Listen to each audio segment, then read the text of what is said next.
All right, and we'll clip over here to Facebook.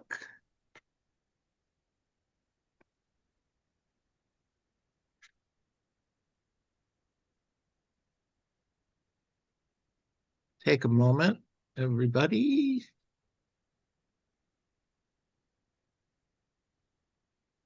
Go live.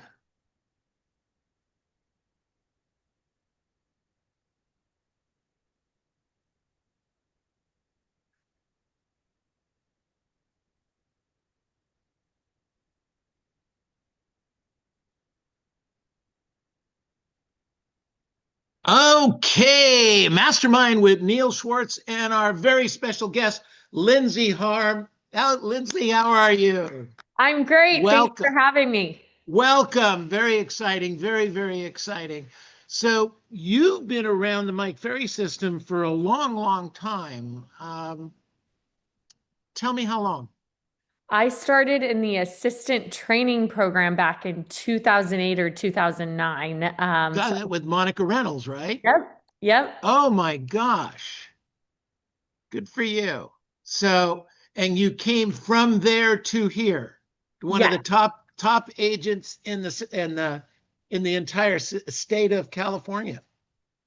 yes. Started doing the grunt work at about $10 an hour back in 2008. Wow. Good for you. All right. Miguel, thanks for joining us. Appreciate it. Good stuff. All right. So, Lindsey, talk a little bit about where you came from, how you got started. What city are you actually working in? So I'm based in San Luis Obispo, California, so the Central Coast, and cover the entire county of San Luis Obispo. Got it. Okay, good. That's a pretty big county, right? It is. We're kind of in the center, so everything's within like about a 25-minute drive to an extreme, so it works out pretty well. Good. How far from San Francisco? So I'm like 3.5, 4 hours from San Francisco and about 3.5 hours from Los Angeles. Okay, Yeah, good. Well, come on, visit us. I will. All right, good stuff. So, how'd you get started in this crazy business? You don't look very old. What'd you do before real estate? I went to college here in San Luis Obispo. We have Cal Poly, and I graduated in 2008. It was quite not a great time to be searching for jobs. Stumbled into an internship at a real estate office and was kind of like, okay, well, I'll give this a shot and sort of work part-time, filling flyer boxes, making key copies, checking on bank-owned properties, and just kind of running around. For another local agent. And so that's sort of how I got started. Um, then a buyer's agent on our team had left. So I started becoming not just the runner, the listing coordinator. Then I became a buyer's agent for about 10 years. And so that gave me really, really good experience. Not having been from here, I came from Sacramento, El Dorado Hills area. I was really in a new area with not a lot of contacts. And so those 10 or 12 years in the beginning of my career, I really got to educate myself on all the different communities and all the different types of properties we have. And so that was a killer experience. And in 2018, I sort of took the leap of faith and left what was comfortable and started the Lindsey Harn Group and have been #1 in the county since 2019. Wow, congratulations. Good for you. Good stuff. So, um, do you think being starting in a community without past client and sphere, so to speak, was a plus or a minus for you? I mean, I would say for me, I was young, so I was 21 at this time. So I didn't come across super powerful or super knowledgeable. So I really had to sort of get that hard experience of people not naturally being like, oh, I'm going to work with this young person who barely's ever bought their own home and all that stuff. So I had to overcome some challenges. Not having that sphere, I think was definitely challenging because you didn't get those like easy friends or family referrals, but I think it created a work ethic in me where I really had to go out there and try to find people. And of course, the best thing about this business is if we do a really good job, you build your sphere, you build your past clients, and eventually you sort of build that. But it took a very long time, probably 8 or 9 years, to really start establishing where I had like a name for myself. But it also gave you the strength going forward to persevere in this business. Exactly. Got it. Okay, excellent. So, getting started, it sounds like you had some decent advice in the beginning and started doing some of the right things. I mean, or did you? Was this like a, um, you know, the broker said, "Here's your desk, here's your phone. Good luck, kid. You're on your own." Yeah, well, in the beginning, being a buyer's agent, you were just like, I just had stacks and stacks of leads, and every sign call I wrote down, I would follow up with 3, 5, 10 times. I started getting my own coaching in 2010. So again, really just learning how to have hard conversations and with these buyers who go, well, I don't want to pay 400,000 for this house. I want to pay 200,000. And you're like, okay, well, let me show you the facts. And so just getting really comfortable having those conversations, which maybe that's easier to have with a stranger than your best friend or your cousin. But yeah, it was a lot of just lead follow up, kind of those 1-800 rider kind of cold calls on, hey, you inquired about this property. And so really having to learn how to convert people and then take really detailed notes so that if they said, well, no, I don't want to buy that, but if Banana Street ever comes up, call me. And so keeping track of these people and really following up. So the second I would get a lead on Banana Street for a listing, I was calling back that same person from 2 or 3 years ago if I had to try and make a deal. How did you? I don't want to go too far off track here, but how did you keep track of the Banana Street? Um, a year or two later, when it did come up, to find where the lead was. Did you keep it by streets or alphabetical order or? You know what I started doing is you save their name in your phone, like Neil Schwartz, and then I would put in the company Banana Street, like whatever would trigger me. And so I would check the hot sheet, which is like the MLS new listings, like 7 times a day. And so then I go, oh my gosh, I talked to someone 2 years ago and they really wanted this house or this street. I would go back through and I would search my iPhone and I had saved it in a way I knew I could find it. And maybe it wasn't the street, maybe you have little neighborhoods or you call it, you have your own coding, but that's Right. how I would do it so that I That's didn't. how it worked for you. Yep. So are you still working the same way, or have you brought it forward a little bit? I've brought it forward a little bit, honestly, but I'll still save somebody in my phone like that. Like I've got a buyer looking in my neighborhood here in the country club, and I first name, last name, and I'm like country club because if I hear of something, I don't want to call my assistant, go into the database and have like 10 layers of tags. And I'm like, this is something on the weekends if I have no staff in the office, it's dummy proof for me. And so I will still add those codes in from time to time. Okay, cool. So you started as a buyer's agent. Do you think all of us should be a buyer's agent? Do you think that works out well for some people? Obviously, it worked out really well for you. But is there a formula as you look back that maybe new agents can take some ideas from, or do you think it matters? Well, I think the best thing about being a buyer's agent is you show a lot of property. And so when you transition and start really focusing on listing business, you can be a voice of authority because you can say, I've shown every house in this neighborhood, I've been in the comps. And so I think whether you're previewing property as a listing agent or showing property as a buyer's agent, like don't just, you have to be in the mindset you're educating yourself at that moment. So every house that you show, use that as a data point so that you start getting your own internal sense of value for the neighborhoods that you work. And so I think that for me gave me the confidence when I became a listing agent to say, look, I've been in these homes. I know the house. I know what this is going to go for. Here's how to position the home. And I think I became a better listing agent out the gate, having seen all those homes and properties and really had that strong sense of where values are. So whether you're a buyer's agent or you're a listing agent, you need to preview property. Yes, Okay, I got to write that down. I know. Yeah, I'm sure you've never heard that before, I've but never heard that before. I really like that idea.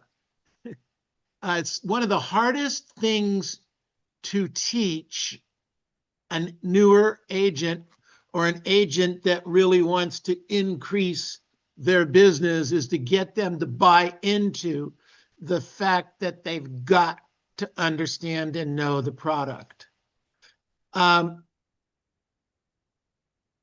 So you did that, I want to say by accident, because you started as a buyer's agent, you got it. I mean, was that what you were trained to do, or it just happened to become because you were a buyer's agent? I think it just was, that was my experience. And then when I became a listing agent, I felt more confident. You know, people get nervous sometimes. You haven't met these people, they're having you over for a listing appointment.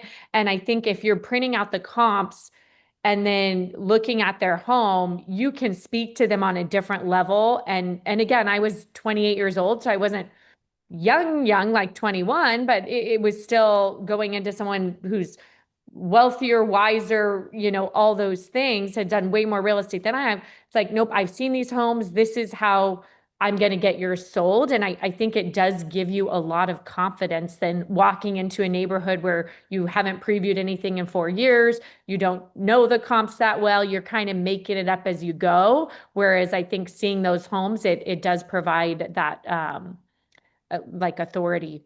You can speak from authority. 100%, 100%. So the same thing go with scripts and dialogues. I would say so. Yeah, You got to know what to say and how to say it.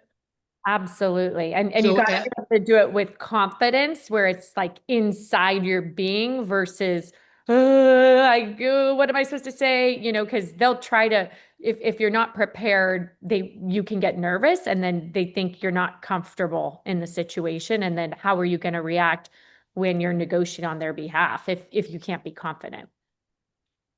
confidence, so knowledge equals confidence. Does that sound right? That sounds exactly right. Got it. Okay. Can you skip that step, in your opinion, and become a high producing real estate agent? I don't think so because I'm around other agents who are probably less trained, and you'll be like, okay, I got a call for a listing appointment. And then they run over there. But then they go, okay, I'm going to get back to you. And then they spend like a week putting together this like fancy, giant, crazy listing presentation. And then they go back. And then they don't ask for the contract. Then they go, okay, I'm going to follow up. And so, whereas I'm prepared to walk in and within an hour, come with a physical signed contract back to my office, they've spent 10 hours or maybe more. Maybe they've gone and started previewing all the comps. They've spent like 15 hours. And so how could you take 5, 6, 7 listings a week if each listing requires 15 hours of your time? It would be very daunting. So are you doing that now? 4 or 5 listings a week? I usually take 12 to 15 a month. Good for you. Good for you. So you're taking by yourself 120, 140 listings a year? A year, yes. Got it. Good for you. Congratulations. So San Luis Obispo, how many homes are sold, a month or a year there? In the city of San Luis, there's probably 300 or 400, depending, and then countywide, let's say 2,000. How far outside of your core market do you tend to go? You know, it really depends. It kind of depends. I'll go, like I said, about 25 minutes in a geographical circle from my home base. Okay, got it. Interesting. So tell me how the progression went. So 2008, 7, 8, 9, 10, and part of 11 were pretty tough times in the general real estate business because half the homes lost half their equity. Right. So that was an interesting time for you to start. I think it was the best thing that could have ever happened to me because when you see some of the top agents in the market that I'm thinking are people I want to aspire to be like, short selling their homes, writing a check to get out of their homes, stripping the light fixtures, which we saw happen on their multi-million-dollar homes, I go, wow, I think I'm going to be really smart about my finances and make sure I never get into a situation where I'm in the same boat where I've got myself underwater. I also think the work ethic was a lot different. My colleague had gotten in 2005, and he's like, oh, on Fridays we'd have tequila at the office. Like if you did a big sale, they took you down to Nordstrom in Santa Barbara in a private plane. And I mean, it didn't sound like they were working really hard. They were like high on this hog. And I would go, could I get a free pen, from the title company? They're like, ooh, we're out of pen. Really tough. Um, Yeah. And yeah, they cut all the pens and coffee cups out about that time. yeah. So it was the best and the worst at times, but I think a really good place and a humble place to begin. Good for you. Excellent. So you started by listing 12 homes a month, or you started a little bit lower than that? I started a little bit lower. I mean, I was still working with a lot of buyers. I had been a buyer's agent. And so the nice thing about working for buyers is when you do that at a high volume, they become sellers. And so now you've got this huge database of people who want to upsize, downsize, make a life transition. And so I was really good about following up with all those buyers and doing a great job with them. And so they eventually became sellers. And then I think what I was really good about was I wasn't going to be a secret agent. So every online website profile, I could make myself findable.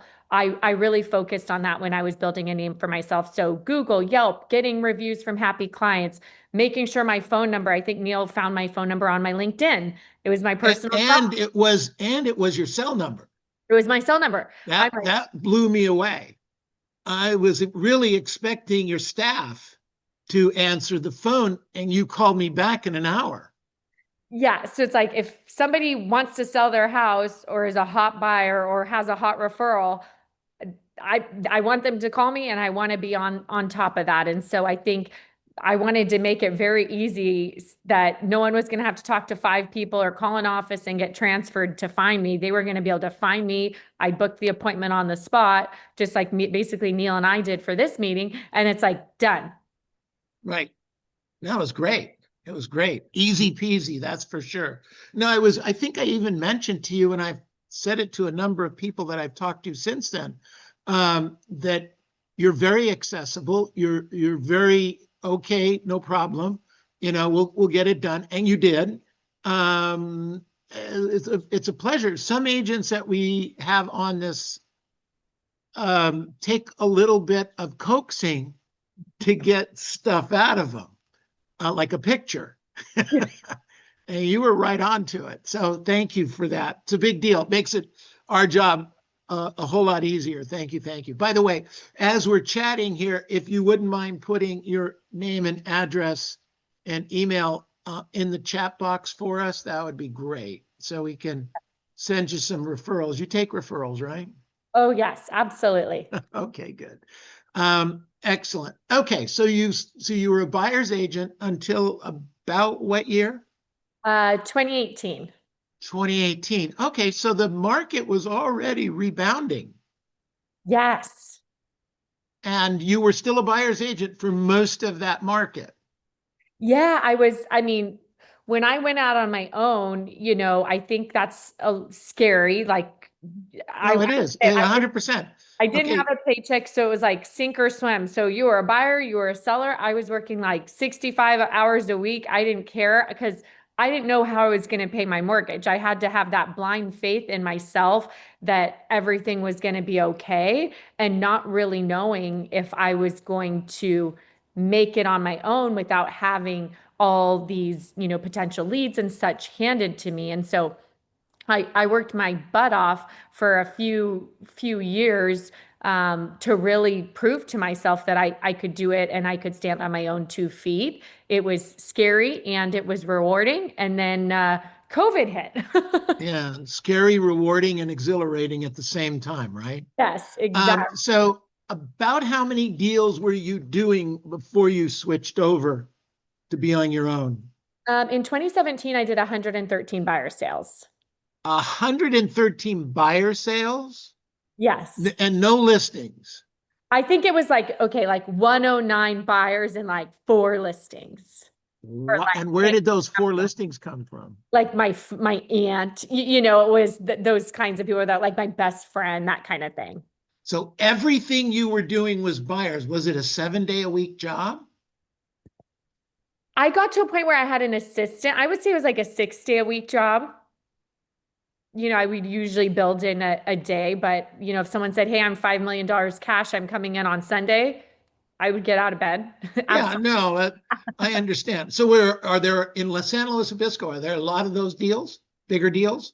Um, I'll have a 6.2 closing this afternoon. That's not the norm, but we've, averages around 1.5, and then there's a handful of those kind of bigger oceanfront transactions. We got some wineries listed for sale, so there's a wide range, but the average is around 1.1. That's great. Good for you. Congratulations. How big's your team now?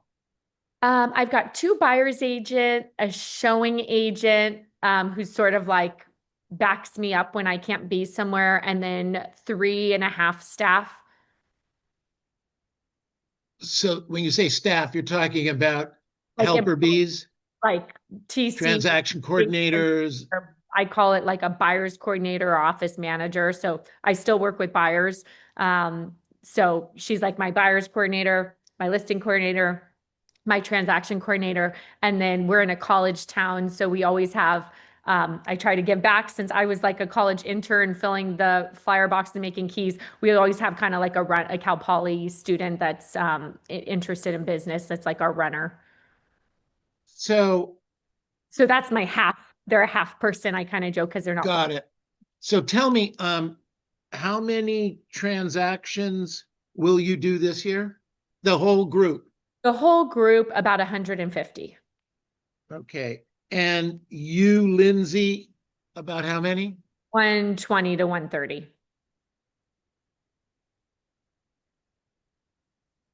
So why do you have the other couple people? They're only doing 20 or 30 deals.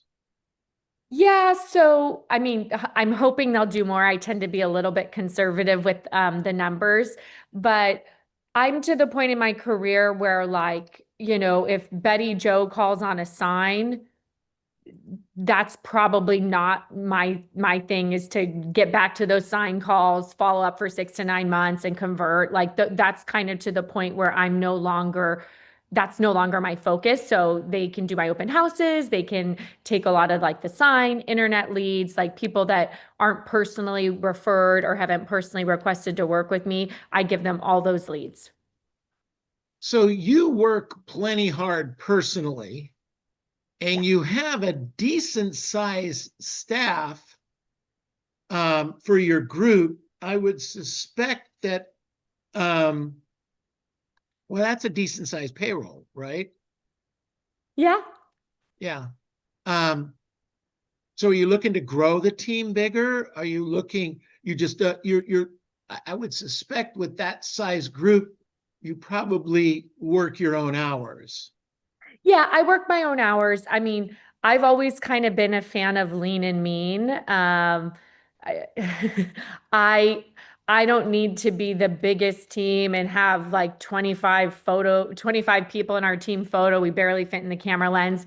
Um, I'm not a great manager. I just got an operations manager consultant. I'm like, you tell everybody what checklists they should follow and how to do their jobs. Like, let me do the fun stuff, which is talking to clients, getting deals done, and negotiating. So like I'm not a manager, and I thankful for the people who are, but my zone of genius is like working with these clients, getting these listings on the market, sold for top dollar. And I don't want to be, oh, we need more LaCroix or the fridge backed up. You know, I own the office building we're in. So it's like, I don't want to deal with any of that stuff. So I'm like, you guys handle that. Here's what I'm up to. And so that allows me to really focus on the clients, which is my number one goal. Smart lady. Let me just list and sell houses and somebody else will take care of everything else. Yeah. Good for you. Good job. And you own the building. Yes. So have you taken money over the last 15 and 20 years and bought investments up that area? Yeah, absolutely. I've got I don't even know. I have a couple properties out of state. I got in Arizona for my friend Jason Penrose. And then I've always sort of every few years get a new primary, and have been able to hung on to a lot of my old homes and then have bought some investment properties as well. We have the college, which is great. College rentals are really kind of exciting. I've done some value add ADU conversions and things like that. And so that's just a nice supplement and kind of a retirement plan so that hopefully by the time I'm 50, 55, all of this is optional. I'll probably stay in, but it won't be a grind. If I have a difficult client, I'll be like, okay, thanks so much. Goodbye. 50, 55. What's that? 35, 40 years from now? Yeah, no, 12 years. Only 12? Good for Yeah. you. 12 more really hard years. You go, girl. Well, that's excellent. Okay, so let's see if we have any questions before we move forward here. Any questions for Lindsey? Anyone want to either raise your hand, push the button that raises your hand, or just yell out?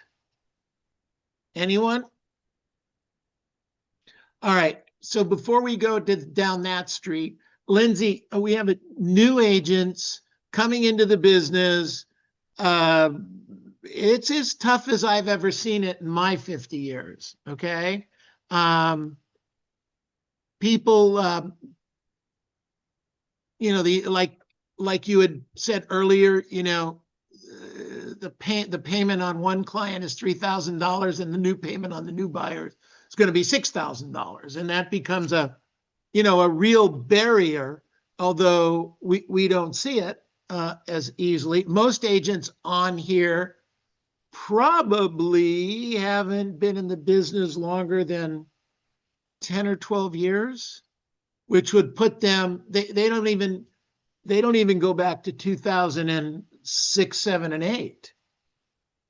How many of you put in the chat box a 1 if you've came into the business in the last 12 years? Put a 1 in the chat box, please. Humor me. No one? Are you guys like asleep? Come on.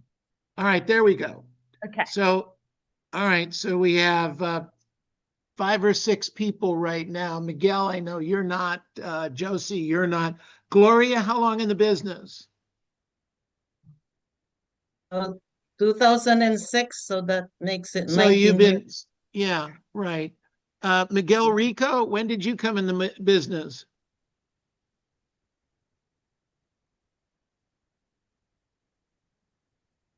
(2016).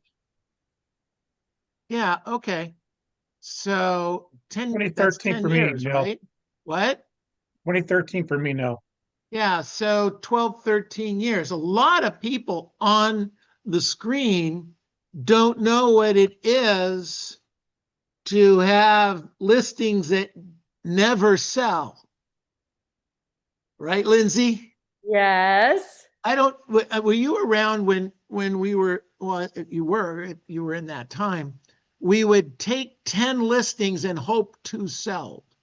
Oh, yeah. You remember that stuff? I mean, for me personally, I think now that I'm holding a decent listing inventory and back in those days, I wasn't primarily a listing agent. So it's a newer experience for me. I feel like your mindset has to be completely stronger, completely different than 3, 4, 5 years ago, where you could overprice it by 20% and you'd still get an offer and it would still sell. So I think your mindset has to be different. And then you have to be willing to have hard conversations with people. And sometimes it's just coaching the other agent who has a buyer that wants to buy that you're listing. You have to coach them on how to talk to their clients to get them in reality. And so I just heard a great speaker like 3 weeks ago, and they said, interest rates, inflation, high prices, lack of affordability. And they're like, buying a home is an investment. You believe, like I believe, San Luis Obispo County prices are going to be better in 5, 7, and 10 years than they are now. So it doesn't really matter what the interest rates are or all the factors. I believe the future is only going to get better and that things are only going to get more expensive. So why would I delay in my future by pushing something off on these what ifs? And so I think that was a really good mindset reminder for me. It's like, hey, things aren't going to just tank like everybody's saying. We just had a property yesterday, 7 competing offers on an entry-level house in the 1-2 range. Prices aren't going down. They may not be skyrocketing up like they were, but we have to believe in our market that it's a good place to invest and live. Otherwise, how could we expect our clients or these other agents to? Exactly. So let me ask you something. When did you buy your first house, Lindsey? 2011. So you were in the business 5 or 6 years? 3 years. 3 years. Okay. So did you have trouble selling homes when you didn't own one yet? It was. Or did you even think about that? No, I think it is a challenge for people if you don't own a home, especially when you're dealing with a buyer, to tell them, oh, you won't regret this. So I think having the your skin in the market or skin in the game is an important part of being an advocate for your clients, whether they're buyers or sellers. Got it. Good point. Excellent. And then the fact that you previewed property, you knew the values. Yep. And you knew when there was a good deal because you ran into it and you thought, wow, that's a pretty nice transaction. Yeah. And it's like everything I've ever bought, I look it on the MLS and I've almost like 85% decided before I even walk in the door. I just make my decisions before I even get inside. And that's what happened, at least with my first 3 properties.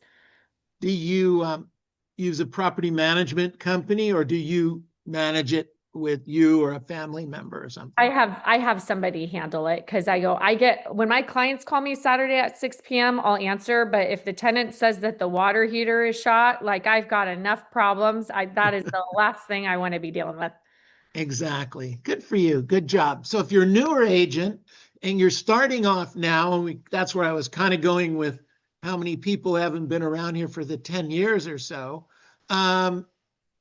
What advice would you give them? How would you have them start? Let's say you have people starting and they're brand new. And then you have another group of people that didn't do what they were supposed to do over the last 5 or 6 years. So they don't have a database. They don't have the skills. How would you advise them?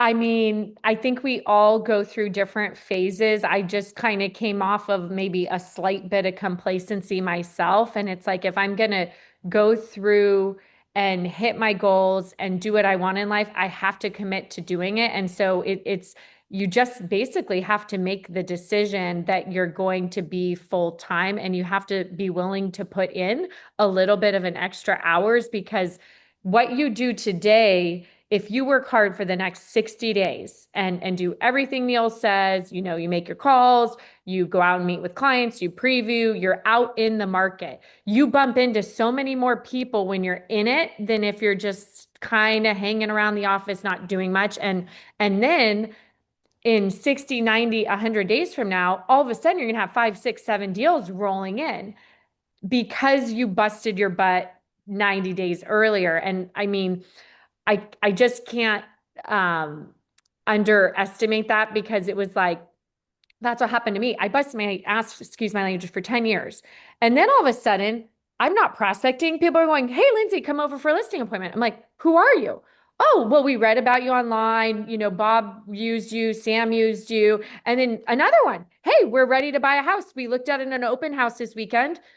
We'd like you to write the offer. Oh, would you want to come to my office to meet? No, no, no. Can you just send me the offer? And then I'm spending 30 minutes with a client that I used to spend 70 hours with my calls and getting the appointment, and then they're rescheduling and then having to prove my worth. And so all those things that you plant along the way, it gets really, really fun and really, really rewarding if you stay consistent. And then I'll be honest, I'm not making all these outbound calls anymore. My phone rings, I go on a listing appointment, boom, I'm done. I've created a market where people come to me versus me every day having to go out and hunt. Great thought. So you've done that by previewing property, by learning your scripts and dialogues, by prospecting a lot, etc. Correct? Absolutely. Do you mind sharing what your gross is going to be if you hit your goal this year? I'd say 3-ish. 3 million. Yes. Yeah. You're not 28, but you're doing a great job. Most agents can't see 3 million. In fact, if they got to 300,000, they'd be thrilled. Good for you. Congratulations. Good stuff. So did you see when you broke off and you started your own business, you said, I think 17, right? Yeah, beginning of 2018. 2018. What were you grossing at that time? 1, 2. Okay. So it was respectable. Yeah. It was De- safe. It was safe. yeah, and it was safe. Yeah. Still But- happy you, yeah, you made but go ahead. Three is better than 1. And Oh, wait, let me think about that one. 3 is better than 1, Lindsay said. Okay, good stuff. I like it. I love it. All right, questions for Lindsay. Come on. Let's But go. I also think you have to hang out with people and get in rooms where people are going to help support and allow you to level up. And I think that was really key. It was like, I was hanging out with my friend Valerie and we're going on all these vacations and these spas. And I'm like, oh no, I don't think I can do that. And then I said yes. And then all of a sudden you're around having these life experiences with things that I certainly wasn't raised growing up and going to the Golden Door Spa once a year, but now we do. And now it's like a non-negotiable. And then you're just leveling up your life and those experiences. You know, it's always comes back to exposure. What are you exposed to? And I told Mike, I said, I can't fly first class. He said, you just don't make enough money yet. It's not that you can't afford it. And then when I started doing it, it was like, I can't ever go back. It's 100% true. Isn't that true? Yeah, it's good stuff. Okay, so other questions for Lindsay, please. What do we got out there? Everybody, you learned everything? Okay, I'll talk. So, Thanks, Lindsay, Josie. Lindsay, I think we saw you on stage at Mike Ferry many years ago. Is that right? Yes. Yeah, okay. I'm intrigued that you put your lead in your phone number, your lead in the phone with like the street they want or the neighborhood they want. That's interesting. Do you work with buyers anymore? I do. And you use that method? I mean, I do. I think in my mind, in my market, I have these like little pockets. So like every few years, parents near Cal Poly, which is our university, want to buy these $1.5 to $2 million homes for their child to live in. And they're great because Great idea. Everybody should do that. their kid graduates and then they have, oh, do I really want to be a landlord? These kids are a pain. Then they sell. So instead of waiting 7 to 10 years for a regular client to sell, these turn over 4 to 5. So like every year I get a few new Cal Poly parents. And so it's like, it may not be Albert Street or Hathaway Street, but I say Cal Poly Hot or Cal Poly something, and I'll just put 2 little notes. And so when I'm waking up in the morning and there's like ping, ping, ping, new Cal Poly listing, I don't have to like, I literally could be like having my coffee at 6 a.m. in my bathrobe, and I'm just good morning, it's Lindsay, new property. And I can do that like without turning my computer on, no staff. And it's just for me, super, super easy. And again, otherwise I go, who was that? Darn it. Oh, what did Bob, Jane? And it's just, it's really stupid, but it's so easy. So how do you get a new listing pinging you? Like the MLS, like I, set up little, like you put your clients on Yeah. auto prospect, like I'll kind of set myself up for my own auto prospect so that I basically can see the markets I'm most interested in immediately if I'm not by the computer. So if I see that, then I can just immediately take action, like even on an airplane, just pay the $8 for the Wi-Fi. And all of a sudden I just sold two homes or made like 2 appointments while I'm on an airplane. Okay, thank you. Yeah. Great Hi, question, Josie. Thanks. Go ahead. Hi, good afternoon, Neil. Hey, Oh. Yvonne, is it Yvonne or Yeah, yeah. Gloria? Yvonne, she can talk first if she wants to. Who is that? Hi, it's Shakira. Thank you, Yvonne. Good Sure. afternoon, Neil. Hi, Lindsay. I'm sure you're very hardworking. Tell me in the beginning, when you were burning the candles on both ends, how did you prevent burnt out? I mean, I think if you love what you do and your goals are exciting and you stay in that positive, like every sale is a win, every contact is getting me closer to my goals, it'll help prevent burnout if you know what your why is and why you're burning the candle at both ends.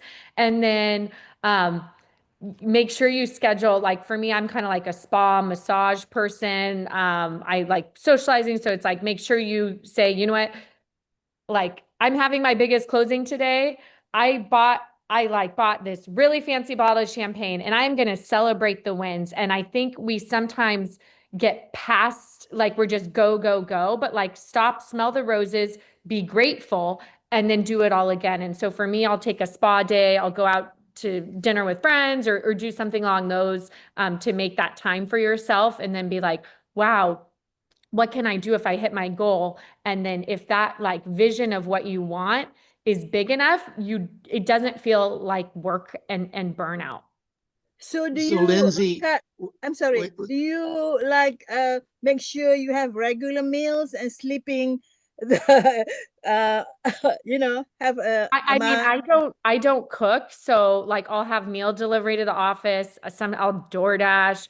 Luckily my partner loves to cook. So, he'll make me steak or whatever. But yeah, I don't spend a lot of, like, I deliver my groceries. I really don't spend, like, that stuff's not joyful for me going to the grocery store. So I just delegate it and order online. smart Thank girl. you. Yeah. I like that. Good. Thanks, Oh, can I Shakira. Good say something now? question. Yvonne, go ahead. Okay, Lindsay, are you the Lindsay that I met when we got out of Man's house last Superstar and we talked a little bit? You're the competitor of the other top producer and then you broke out. Yeah? That's me. Yeah, so sorry I missed your interview. I just got back here. I seldom miss any, but today I got to do the other thing. So I was so impressed when I saw you last year. I think you were like late under 2, right? 1 point something. No, now You're she's yeah. at 3. She's on her Yeah, way to now 3. it's just 1 year later. You're at Yeah. 3. I was so impressed. At that time, you had only one assistant, right? Full-time, one assistant? Yeah. Yeah. I just want to know, what is your team like now? I have 3 sales agents, 2 buyers agents, and 1 like kind of showing assistant, and then 3.5 full-time staff. So you have 3.5, 3 half-time. Part-time. Okay, 3 half-time. Full-time, Okay. 1 half-time. Okay, wow. Okay, I'm so proud of you. You're like growing like crazy. And yeah, hope to see you Superstar Retreat. Are you going there? Yes, I will see you there. Yeah, see you there. Thank you. I have to go Awesome. back to the YouTube to watch the whole thing today. Thank Yeah, you. Yeah. you bet. Absolutely. Good stuff. All right. Other questions for Lindsey? Other questions for Lindsey? Raise your hand, yell out. No, no, no. Okay, Did she talk about her Yeah, I do. schedule at all? It's Valerie. Did All she of a mention sudden. her schedule? I don't know that she actually went through that. I'm just curious what her schedule. Lindsey, could you kind of, You don't want to follow my schedule now. I've given myself a lot of leeway. I just picked up tennis, so I'm sort of building a lot of breaks into my schedule. But for probably 12 years, it was, at the office by 8 a.m., prospect till noon, noon to 1 lunch, and then appointments, preview, showings, listing appointments till 6, 7 o'clock. Like I said, because I did that consistently for about 14 years, now I get a little bit more flexibility in how I spend my time. and you deserve it. Good girl. Perfect. Thank you. Excellent. All right. Other Neil, questions? yeah, Yes. this is Loopy. Loopy, go thank you. ahead. Thank you, Lindsay. I learned a lot from you today. Do you work out on the weekends also? I do. I'll work the weekends. I have my showing assistant, so she'll support me a lot on the weekends. It really depends. Like for me, I'm kind of the mindset, if I'm going to work a Saturday, make it count. Have 4 listing appointments. Just do, get it done. And then that's a full work day. I don't love just, oh, I'm going to work for an hour and then it feels like it kind of kills or takes over your day. So if I'm going to work a weekend, I'm like, okay, fill my Saturday up. I'm going to make a ton of money today and then give myself Sunday and maybe the next weekend off. So it varies, but I'm of the mindset, if I'm going to work, I'm really going to make it count. All Great. right. I like Thank that. you. Thank All you. right, Loopy, great question. Excellent answer, Lindsey. Okay, so first of all, unmute yourselves. Unmute yourselves. Let's give her a big hand. Woo! All right. Fantastic. Love it, love it, love it. Lindsey, what we do right now is we're going to take the next 5 to 10 minutes and go around the room, and people are going to share what they've learned from you. You're welcome to hang around and listen. If you have a hard stop, I totally get it. But we really appreciate your time today. So thank you very much. Of course. Thanks for having Good job. All right. So what did we learn from Lindsey? That she's a superwoman. She would probably say that she's normal. Lindsey, wouldn't you? Yeah, I'm pretty normal. Okay, that's good. Miguel, you had a comment? Yes, it just reminded me of that metaphor of the bamboo tree. You have to invest the time, and then the 5th year, it's going to grow exponentially. It triples or even larger in terms of production. Yeah, absolutely. And Great then point. another thing she mentioned about perspective was she mentioned interest rates, which is near and dear to my heart. But one thing that I'd learned is in this environment, most clients stumble over a mortgage in the mid-6s, but yet don't hesitate to spend on a credit card that's going to cost them 30%. And so that perspective has helped many transactions mitigate that challenge of pushback on the rates are high. It's all relative. As she mentioned, it's an investment. Yeah, absolutely. Look, I have an advantage over almost everybody here, is I bought and sold real estate and even bought my own house in a 22% interest rate market. Okay. So I bought a house that had a 8.5% first, a 20% interest only second, and a silent 22% third. Okay. So, And I'm still standing. Good I stuff. remember those days, Neil. Yeah. Who said that? Janet. Oh yeah, absolutely. You were there. All right, Yeah, good I stuff. What have else? a question. I have a Sure, go question ahead, for Janet. Go ahead. Lindsey. She started strong her first year, and I wanted to know if you were doing coaching that year, or was it just your grinding? Great question. Okay, so my first year as a buyer's agent, I only sold 15 homes. So if you're talking about when I went out on my own, I sold about 75 homes, just to give you context. And that's Perspective. down from 113, which was my peak as a buyer's agent. I've been in coaching, like I said, before I was even licensed. Monica Reynolds was barking at me on how to do a file, what to say to clients, how to handle the baby with the dirty diaper. So I've pretty much been in coaching my entire career.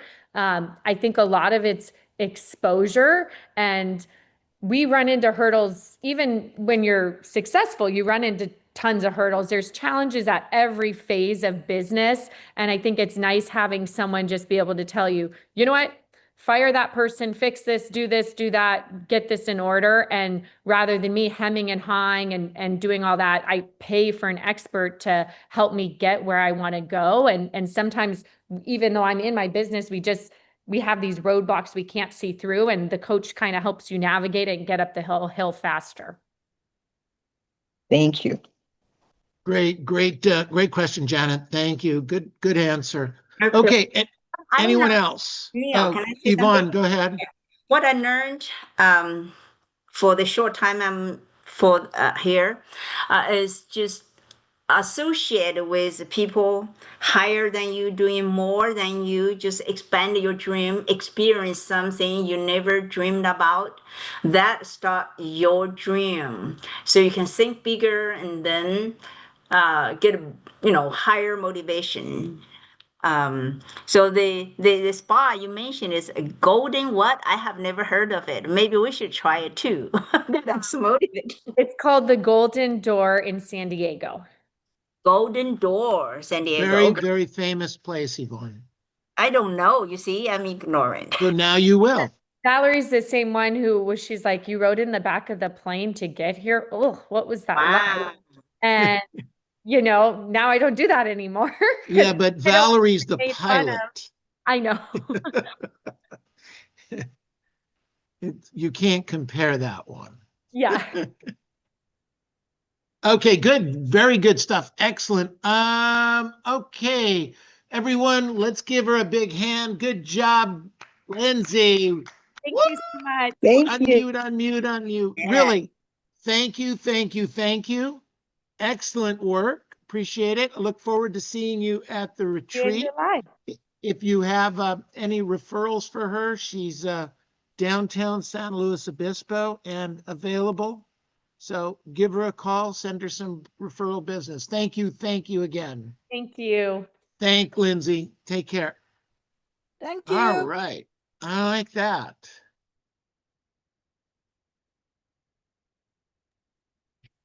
Thank you very much, Neil. Thank you, Miguel, Neil. thank you. Thanks for being here.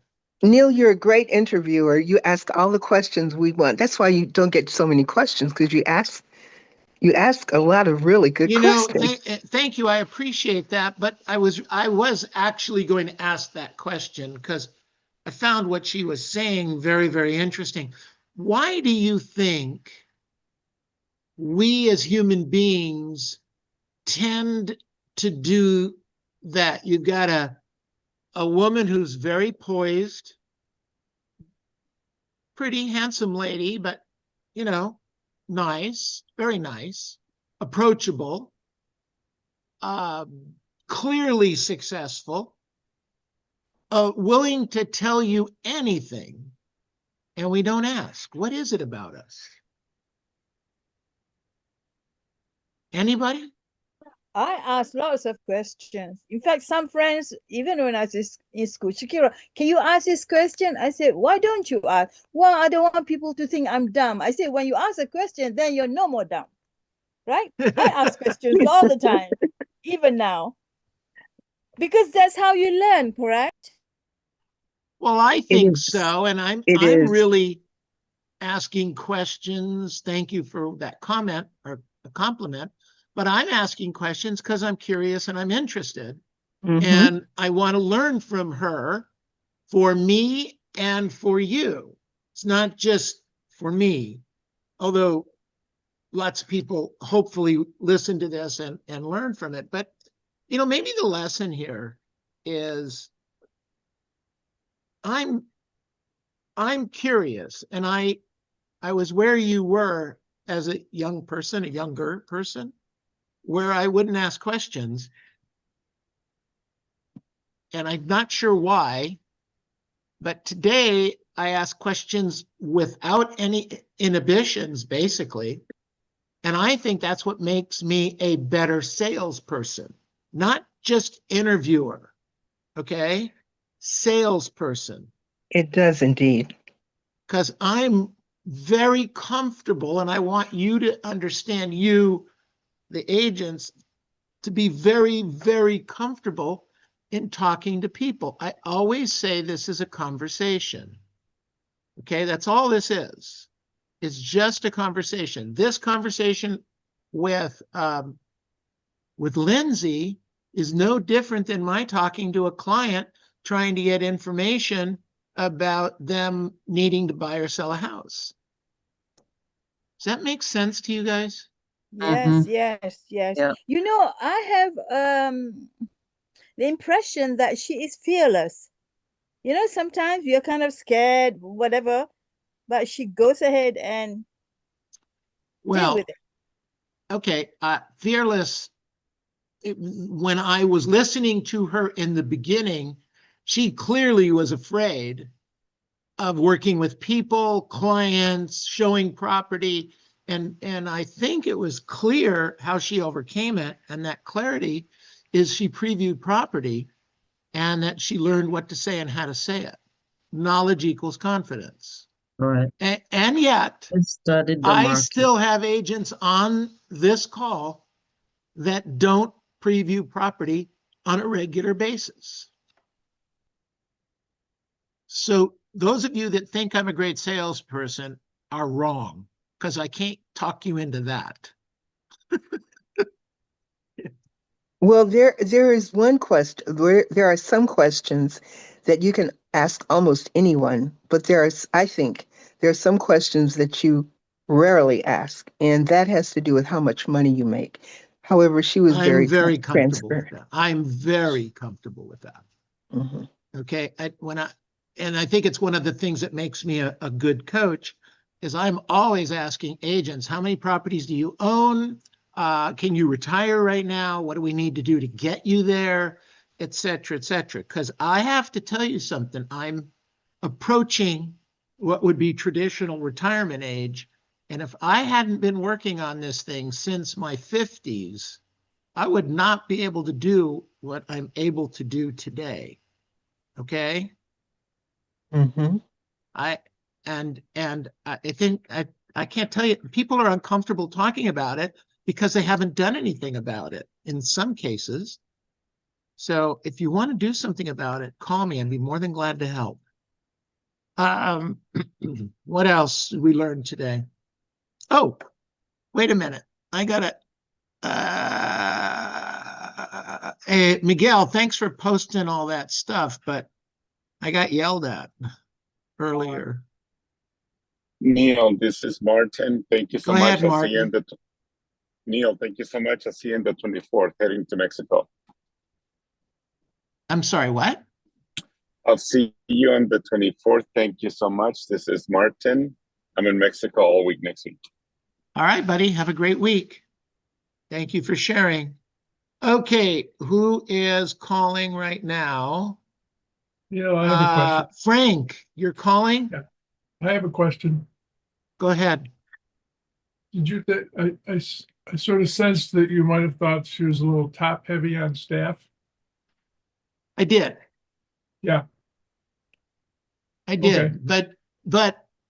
But she has her justification for it. Her justification is she doesn't want, it's like mine. If I don't want to do it, I don't want to do it. Yeah. But in her case, she has another thing that she's doing, and that is she makes a lot of money. I know people that do the same number of deals that she does with about half the people.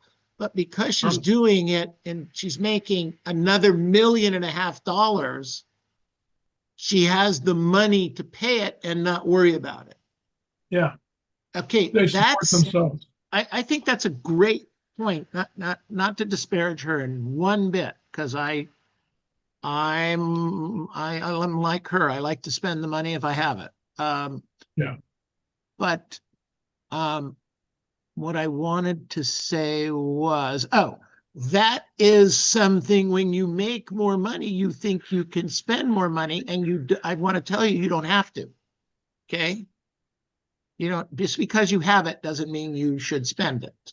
Well, All that right? is the question I wanted to ask, and how I wanted to ask her what percentage of her income is for staff. Yeah, that's a good question. Well, you know what? She's going to be at the Mike Ferry event. Why don't you ask her? And that's exactly what I plan to do, Neil. Good. There you go. See, we have all the problems solved. Good job, Janet. Good stuff. All right. Frank up. the bank. You up, baby? Yes. Okay, so you're up from 1 to 2 I'm up o'clock. till, yeah, 1 to 2. next 40 minutes. I love it. Okay. Good And session. 3:30, we have openings 3:30, 4, and 4:30 for those of you that want to make some money this afternoon. Okay. I'm going to turn this off.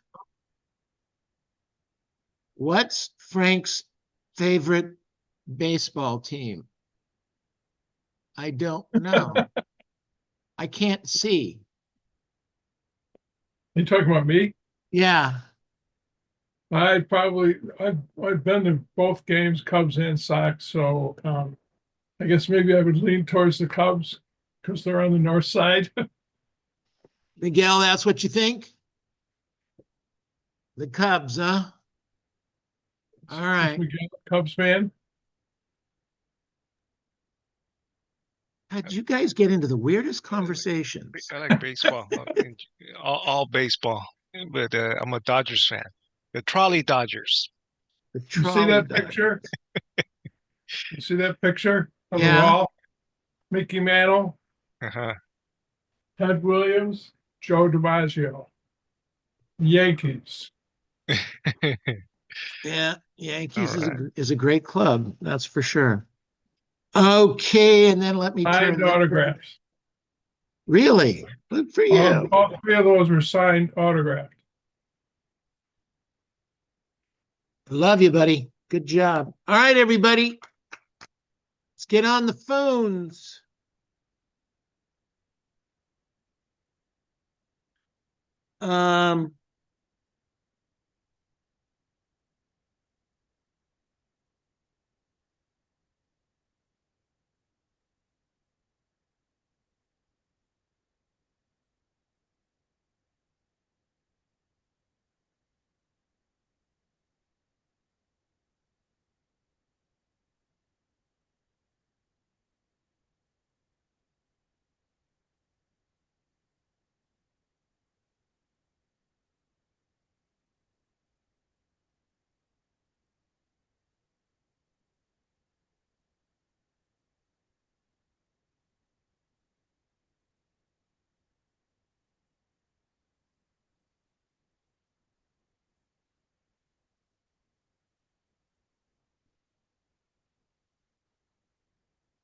Hey, Marco,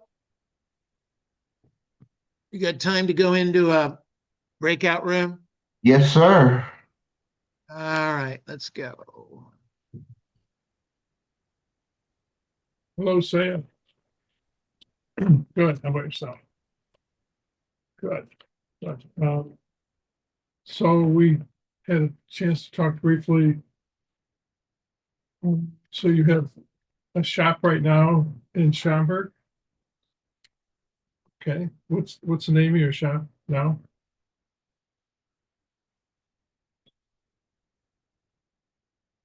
Okay. And how much space are you in right now? How large is your facility? One lift, okay? Okay, so it's a bigger shop you're leasing. Okay, so you get to use. Okay. Okay. Um, is that how that facility is run? That he rents out lifts to different mechanics?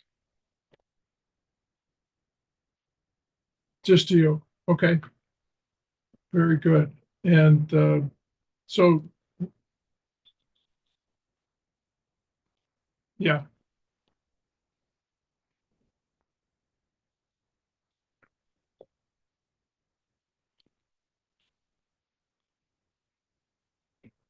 Okay, so you're looking for a shop that's already, um,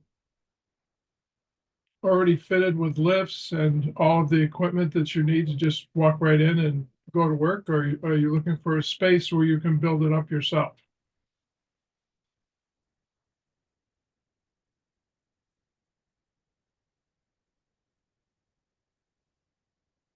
Yeah, M1 zoning for this neighborhood, it allows repair facilities.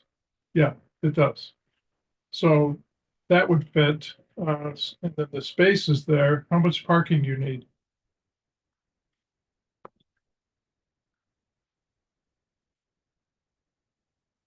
Okay. It's probably for this one and, and others, depending on what's available and, what my clients are looking for. Um, I sold this building about 4 years ago and leased out the owner, it was owner occupied, partially owner occupied, partially rented. It's a 2-unit building. Now the left side is occupied by a car dealer. Right. Right side is the one that's vacant. Does 5,000 square feet meet your needs? You probably have yeah, you probably have what? 800 now. Okay. So you're looking for something on the smaller, like 3,000 square feet.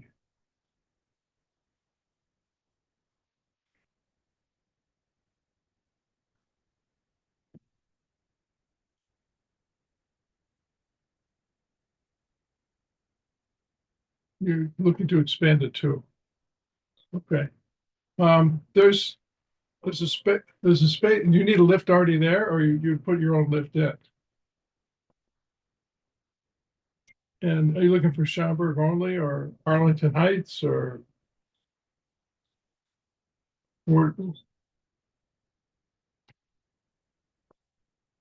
Yeah,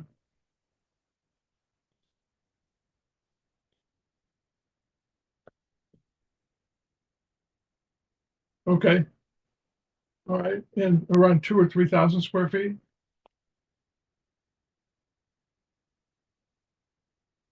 Okay. Um, I know of a spot that someone looked at a while back that they didn't move on, but it's around, I think it was around 1,500, but that sounds a little bit on the small side. It had one garage space with an overhead door and then another open space on the side. I don't, but I can find out more about it, get back to you.